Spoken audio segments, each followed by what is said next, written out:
My name's Alex. I'm a former gate kid, and I thought we would switch it up today and you guys can come hiking with me in the desert. So today I want to talk about and expand upon the topic of my last video, which was about MK Ultra programming, not just on gate kids, but on possibly an entire generation of people, and how human design can help us break free from that.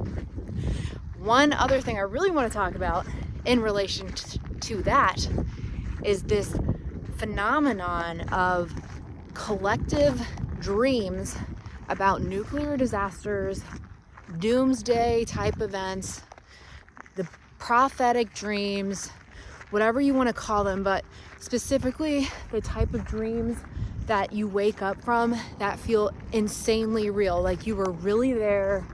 You remember a bright light, you remember hearing noises still when you woke up from the dream.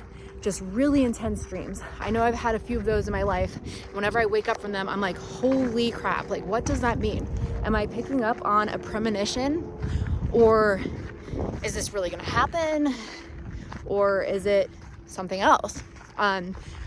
Hopefully I can help you reframe things a little bit, and myself included.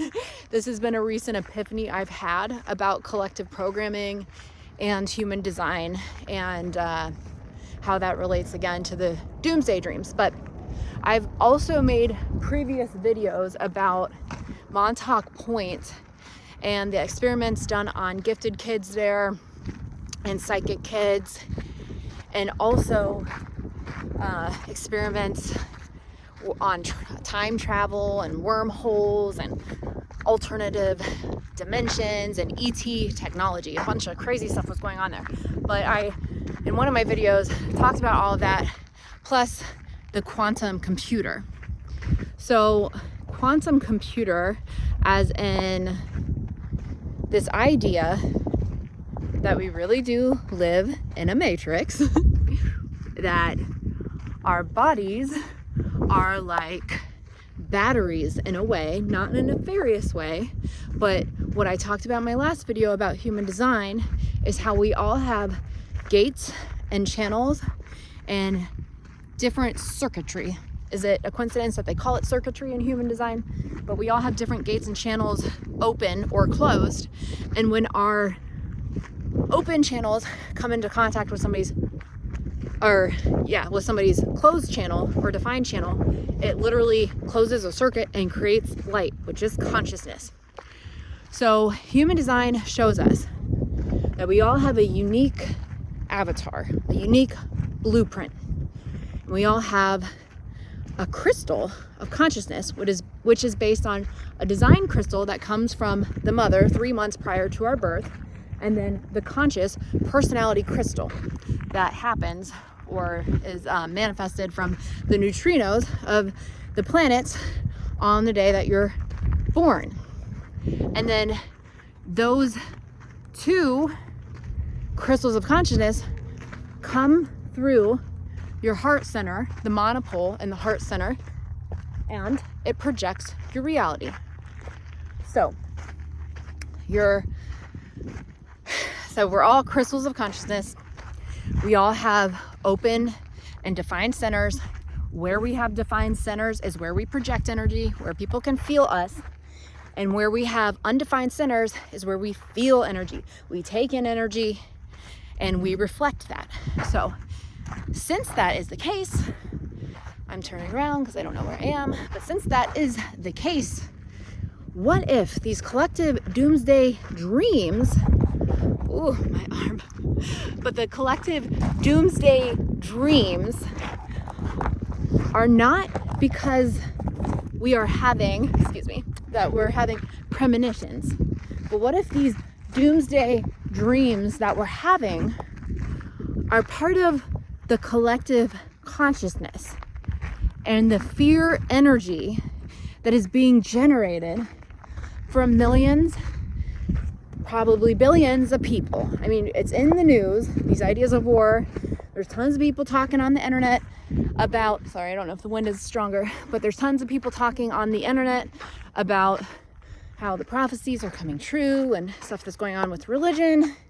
So is it really far-fetched to think that you're just a sensitive being and you're picking up on the collective fear? The other idea that I had the other day was that what if these dreams are not prophetic?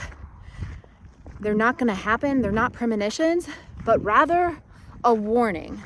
Well, first of all, they could be a sign that you are a multidimensional being who is tapped into multiple potential timelines that could happen, especially if you're neurodivergent, especially if you're gifted, especially if you have a lot of these open channels in human design.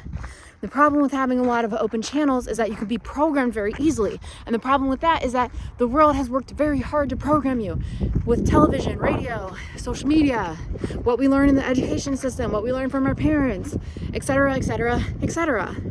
So you've already been programmed your whole life. Like, think about it. Why are they teaching children about the Civil War and all that stuff is popping up now? Why are they teaching children about nuclear war and experiments done during World War II and the Holocaust, and all that stuff is coming up now? That's not a coincidence. So is it really that surprising that you're literally having dreams about this stuff? Because your subconscious, when it was in its most vulnerable state between the ages of 0 and 7, was being bombarded with this stuff in school, on TV, in early childhood programming. So all of that to say, if you're one of the people having prophetic dreams, rather than go around and tell everyone that we're having premonitions and this stuff is going to happen, what if we start to look at it like a warning? A warning to get our act together, a warning to show love, a warning to step into love and embody love instead of stepping into fear and instead of propagating that fear. A warning to share our gifts, to take care of the planet, to stop buying fast fashion and stop buying crap food from factories that are polluting the environment. What if it was a warning for us to start loving our fellow man instead of condemning him because he has different political or religious beliefs? There's some food for thought. Food for thought for you there. That's certainly the way I've been seeing things lately, because if I create my reality, which the double slit experiment says I do, quantum physics says I do, which I talk about in my other videos, especially the Montauk Point one, the first one, part 1. If you haven't listened to that one, go check it out, because hopefully it will convince you that you're creating your own reality, because I'm certainly convinced I am. And if I am, if my brain power is activating scenarios that might happen, I don't want to put my mental energy towards any kind of doomsday. You know, I want to put my mental energy towards a happy future for humanity. I want to put it towards beautiful, clean rivers and waters and children growing up with the ability to put their hands in the dirt, right? Put their hands in the dirt, interact with animals, grow our own food, and have freedom. Freedom of thought, freedom of choice, freedom where we're not being programmed and conditioned by nefarious agendas. Anyways, hope you enjoyed this video. Let me know in the comments what you think, and I'll see you guys in the next one.